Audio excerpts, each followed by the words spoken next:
podcast. 2 minutes and 29 seconds of credits that also double as a Here's How Computer Nerds in the 1980s Carved Their Pumpkins history lesson. Little known fact, this movie diagnosed more epileptics in the early 80s than actual doctors. I'm really glad they specify it's a Saturday. Can't wait to see how that adds to the movie's overall story. Look, I know he did it a lot in the first movie, but I just don't think Michael Myers is as scary when he's driving a car. Why do threequels always end up milking the wrong thing? Also, why is this car moving so slowly? This looks less like a car trying to run a guy down and more like a car that's out for a nice Sunday drive. But since we know this is a Saturday, that can't be right either. You f***ed yourself already with this whole date and day specificity movie. The Night Evil was foiled by a car with no parking brake. Also, we'll eventually find out these thugs are robots. More on that insanity later, which explains why it barely reacts to being sandwiched here. What it doesn't explain is how they're smart enough to drive a car, chase a man, and strangle him, but are somehow oblivious to an oncoming vehicle moving less than 1 mile per hour. It was a dark and stormy night cliche. Leaving British authorities still baffled and without any substantial clues 9 months after the theft. News position that is news positioning about a thing that won't be mentioned again until I've had well over an hour to forget about the thing being news position. I can't play it, but I hope you all enjoy hearing that Silver Shamrock jingle, because it will encompass approximately 87% of Halloween 3's runtime and will haunt 100% of your dreams for the rest of your life. Yes, kids, you too can own one of the big Halloween 3. That's right, 3 horrific masks to choose from. Even in the dark internet-less days of 1982, I'm struggling to believe a choice of 3 masks, not even full costumes, by the way, would have had kids running to the stores in droves, especially when they're as basic as Pumpkin, Skull, and Elphaba.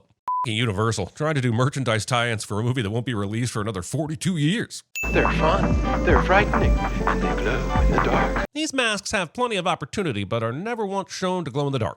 Is there such a thing as unsafe lubrication? Asking for a college girlfriend. If I'm ever on the run for my life, I'm definitely going to violently jump scare the first person I see like a fucking serial killer before asking for their help. Soccer. You have a room for him? Yes, 13. Then why is the patient still in the hall? Hey guys, room 13 is open now. Should we go ahead and put the patient in there? No, let's just leave him in the middle of the hall until Dr. Charles gets here. It's protocol. Pillows are in the cabinet, and there's milk and cookies in the fridge. Why are the cookies in the fridge? Who the f*** is eating cold cookies? I'll see you cookie-fridging delinquents in the comments. I think I should have married you, Agnes. Remember in the 80s when creating a likable lead just meant being a terrible father, a functioning alcoholic, a little bit handsy, and having a mustache? I'm so glad at least one of those 4 things is no longer true, because I hate mustaches. Is he putting gloves on to avoid leaving prints? He's a fucking robot. Is he concerned he's in the fingerprint database? Was there even a fingerprint database around in 1983? If there was, I can guarantee you it didn't include robots. We've now had 2 Halloween films in a row set partly in hospitals that are almost entirely vacant. Was no one going to or working at hospitals in the early 80s? Most dramatic, eye-poking scene ever. Also, the fact that I can show you his eyes without having to blur the gore means those are not the eyes of a man who has just had his sockets thumbed by a robot.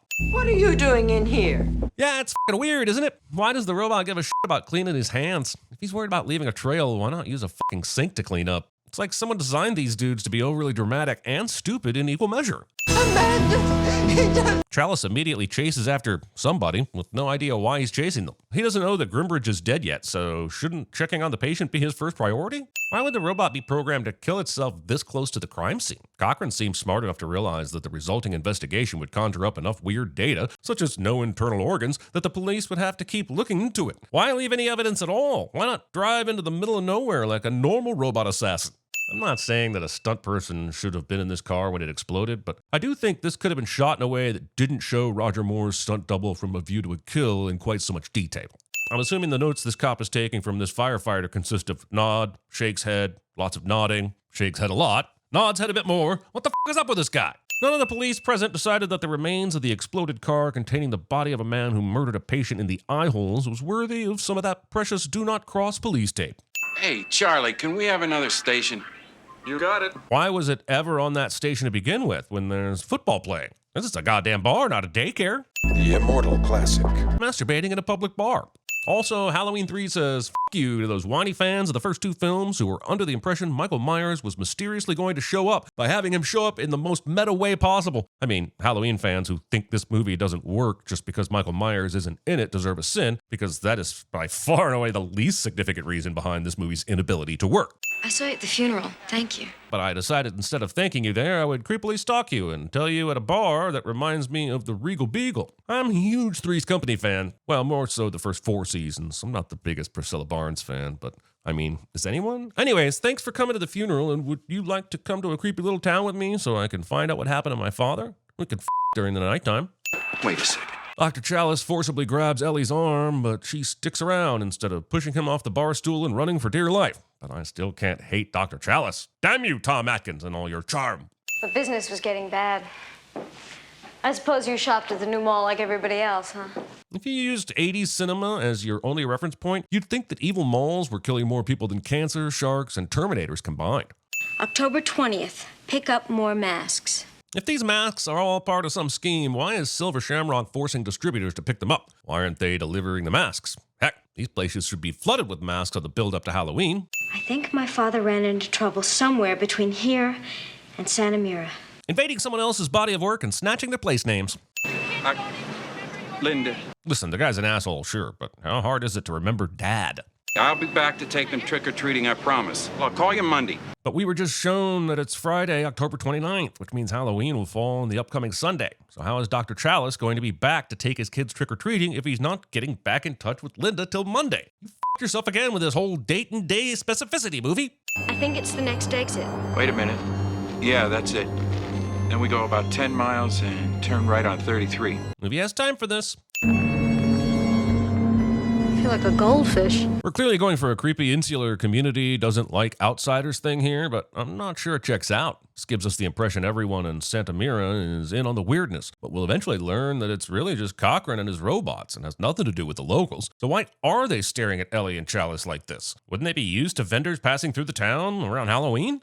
You happen to know, is there a vacancy here in this motel? My wife and I need a place to stay. My wife and I? When did this We could pose as a couple of buyers, maybe rent a couple of rooms in that motel. turn into we're a married couple and we're only getting one room? I feel like there was some going on between here and the drive back to the gas station that I would like to see. Keep him happy just for a minute. Not discussing this plan with Ellie until the last minute.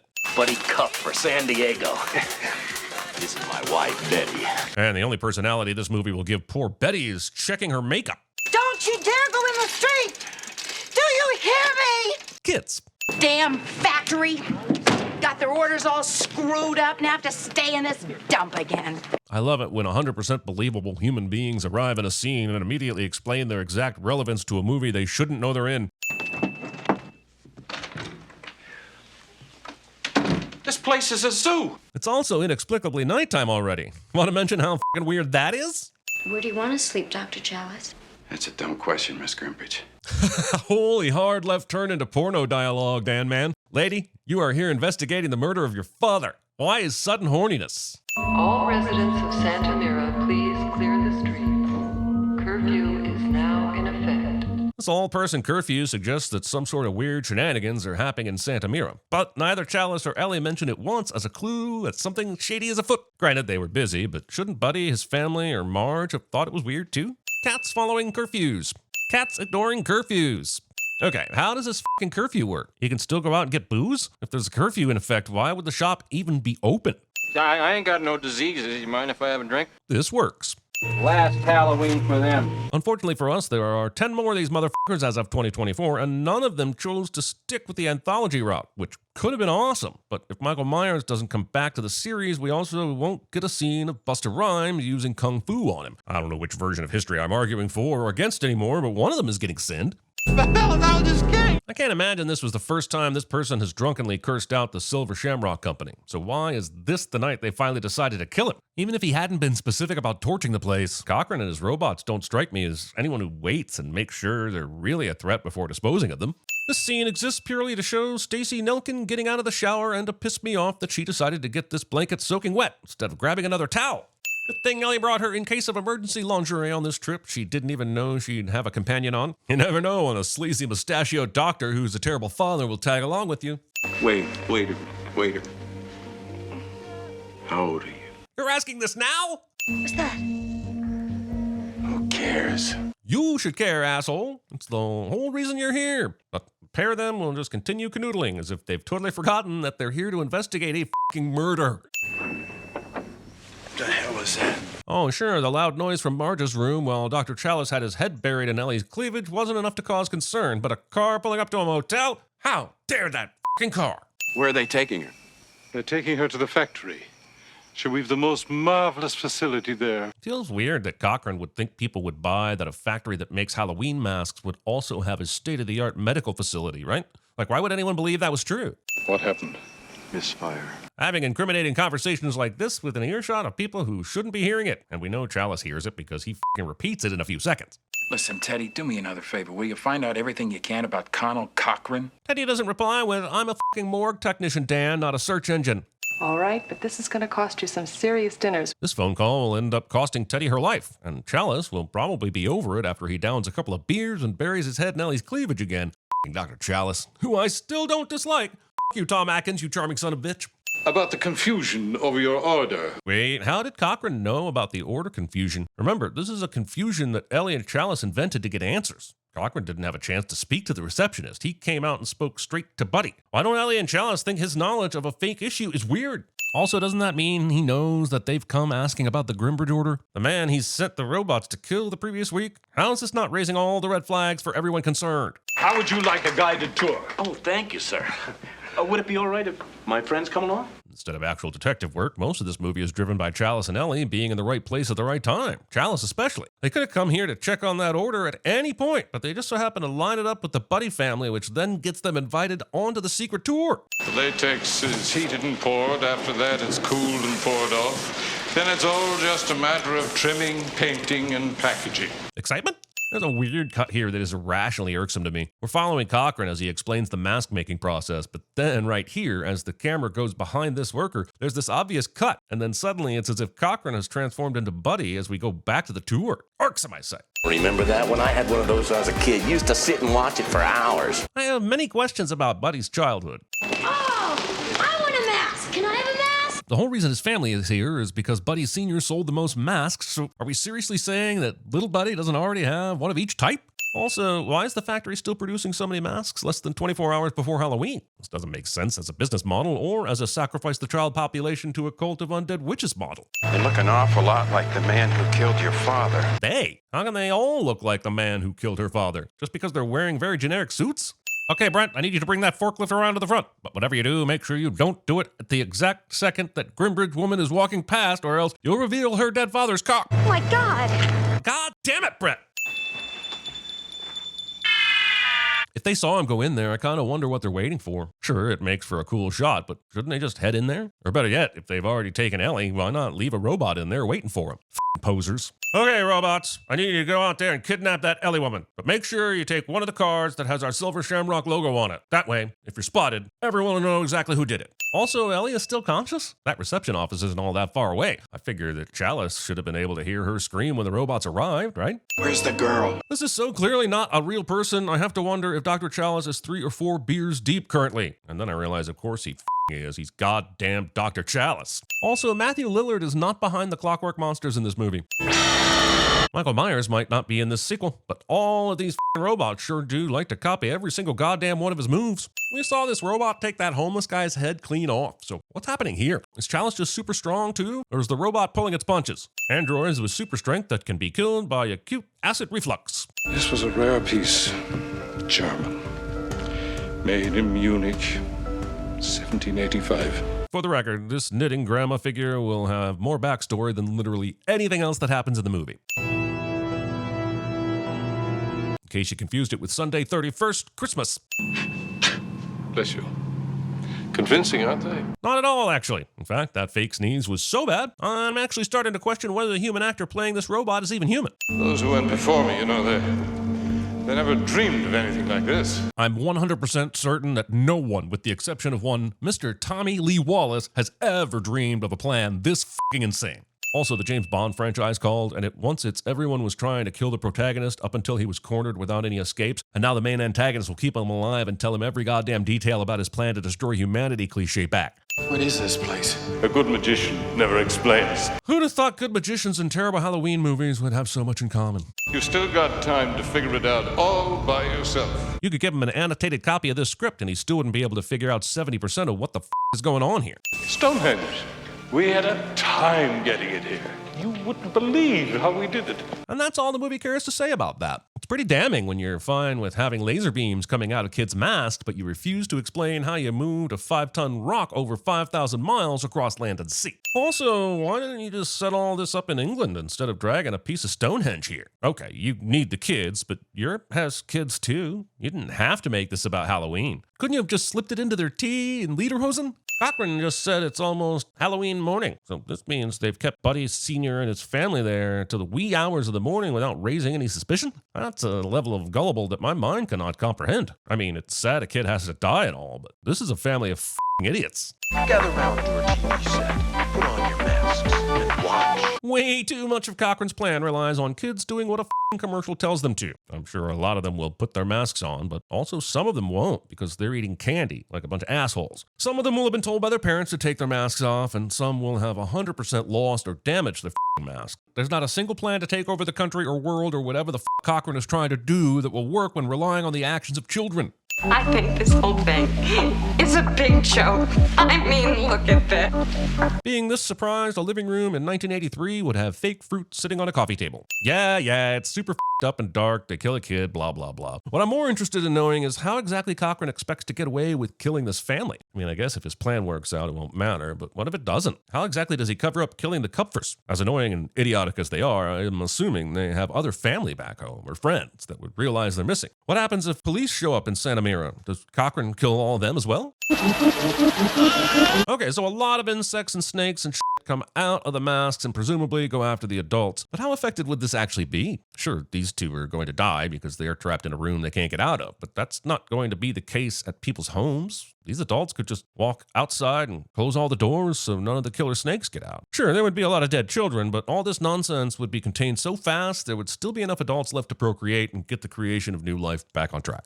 In case you confused it with Dayton, South Africa, New York, New Zealand, Omaha, Sweden, Baton Rouge, Poland, Los Angeles, Ireland, Seattle, China, or Phoenix, the order of. Also, we have no idea how many kids he needs to sacrifice, but presumably the more the better. So if they're hitting the whole country, why are they manufacturing them in California? That doesn't seem to be a particular reason that they have to be on the West Coast, so why not put that somewhere central?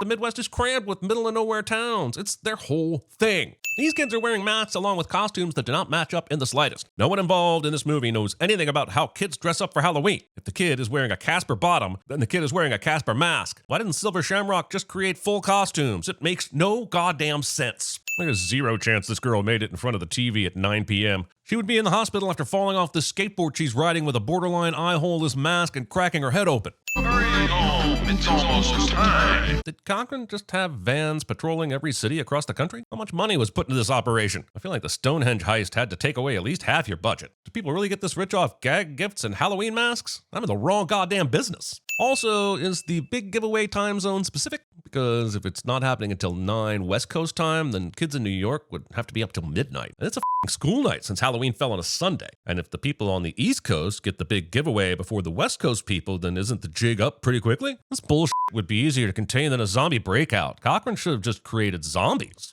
Why is this asshole looking for a murder weapon when he is a murder weapon?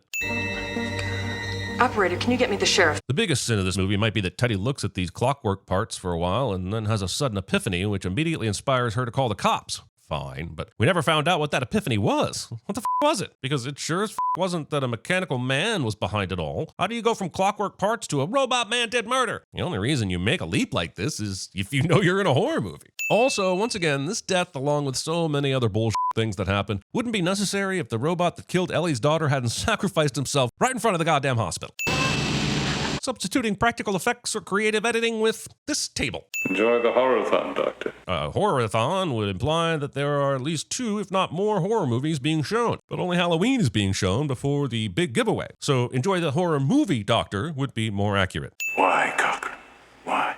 Halloween, the festival of Samhain. The last great one took place 3,000 years ago, and the hills ran red with the blood of animals and children. Sacrifices. Let's break down the absolute jaw-dropping insanity of what the villain is up to here. Cochran needs to sacrifice kids.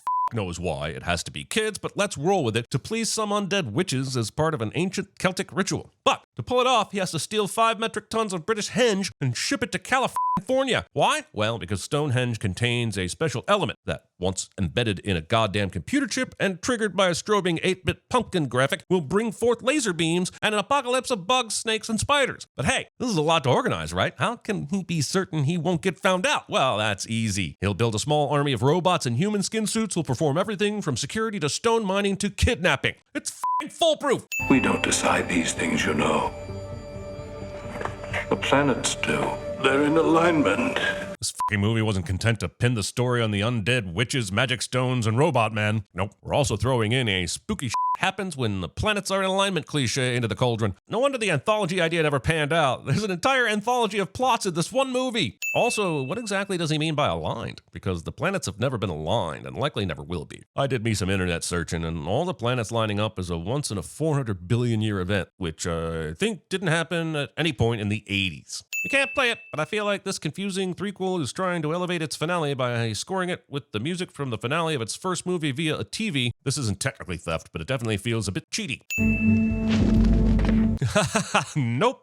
43 share. You think so? Network television. Yet another movie trying to support the myth that all ventilation shafts are wide enough for adults to fit in and supportive enough for all adult sizes. Dr. Chalice somehow wanders upon the exact room in this giant factory that Ellie is in, probably because there are only a little over 10 minutes left in the movie and he needed a helping hand. Nothing to see here, just a rack of masks moving across the lab like a f***ing Scooby-Doo cartoon. I said nothing to see here, carry on pushing buttons. Chalice activates the magic video and figures the silver shamrock chips will zap everyone to death. Fortunately, this works, but only because Cochran decided to make approximately 1 million more chips than he ever intended to distribute. It's also lucky that not a single one of these robots or Cochran has a clue how to turn any of these machines off, and is content to just watch all their shit fall apart. Okay, so zapping all the robots has created a glowy circle through the TVs, which has pissed off part of Stonehenge, which is now zapping Cochran and turning him into some kind of glowing chalk face thing with a weird grin until he disappears, and then part of Stonehenge explodes, and I'm hoping the more I describe what's going on, the more likely it is to eventually make sense. Ellie, you alright? Apparently, sometime in the last day or so, Cochran created a perfect Ellie droid just in case Chalice managed to escape knowing that he'd have to take Ellie with him. The fucking insane thing is that he programmed the Ellie bot to go along with the escape even if Chalice looked like he was going to f up the entire plan, and only after all is lost and they're driving into the sunset will she strike.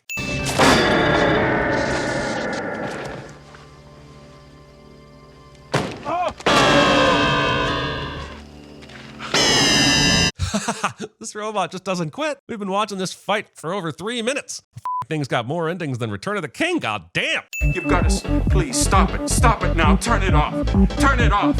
Stop it. This movie goes super dark at the end, and I kind of love it for it. Can't wait till we see the continuation of this storyline in Season of the Witch 2, Dr. Chalice, Sex Doctor. Post-credits bonus Comcast!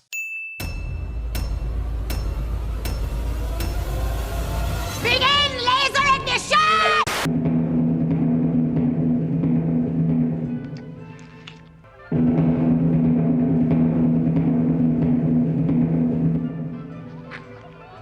I think I should have married you, Agnes. Stop grabbing my ass! Did my father say anything to you the night he died? Yeah. I'll let you have sex with my daughter. I'm not ready for this. We need a plan. I have a plan. Attack. I wonder if you could tell me how to get back on the expressway. F your mama. Where do you want to sleep, Dr. Chalice? I want to be on you. This be a payphone! Enjoy the horror-thon, Doctor. Behave yourselves! The world's going to change tonight, Doctor. I'm glad you'll be able to watch it. No, I'm not drunk. I don't believe you. Oh, nice shooting, Tex. It's the end. But the moment has been prepared for. Now stand aside, worthy adversary. 'Tis but a scratch. A scratch? Your arm's off.